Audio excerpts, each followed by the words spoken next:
Иртәнге сәгать 7 Нурлат элеваторы машинасы әрҗәсе ярым буш. Килосы 8 сумнан орпа, 9 сумнан бодай. Бәяләр түбән, шуңа да халык күпләп ала. Biz alıp çıkan ilk şolu 4-5 tonnalar ipeyim de şundan alıp bitirdiler почти. Hazır kaldı şunda bir 15 kapçıkta kaldı. Alıp bitirdiler. Бәрәңге сатучы машина янында халык күп булмаса да, оның каравы итрәтләренә чират тезелде. Үрдәк, коз, куян, сыер ите. Соңгысын халык ваклап та, ботлата да алды. Теләүчеләргә сатуда тере тавыклар да бар иде. Башкириядан килеп, менә сезнең ярмаркагызга килеп эләктем. Бик матур, күңелле үтә ярмаркагыз. Итне 80-280 белән алдык, 10 кило. Сөт алдык, каймак алдык. Каймак 150 белән, сөт 50 сум белән алдык.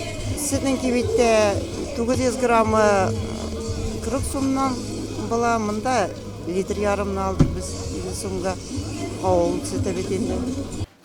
Сәүдә рәтләре белән район һәм шәһәр башлыгы Раул Кузюров та танышты. Нурлатлылар белән аралашып, аларның теләге һәм фикере белән танышты. Халык нигездә канәгать. Күпләр аеруча пенсия яшендәгеләр ярминкәләрне көтеп ала. Бик зур рәхмәт башлыгыбызга. Кирәк жаракларны алабыз, сөтен, каймагын, майын, итен инде продукты әбиләргә пенсиясенә карата шуларны җыярга чыктык инде. Кибетләргә караганда ярминкәләрдә әйберләр продуктлар җүнәрәк була, шуның өчен без тырышабыз моннан алырга.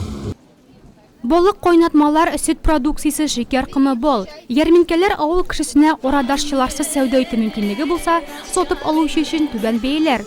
Оештыручылар бой концерт программасы әзерләгән. Берәүләр җырлап биеп күңел ачса, икенчеләр тәмле коймак һәм кайнар чәй белән сыйланды.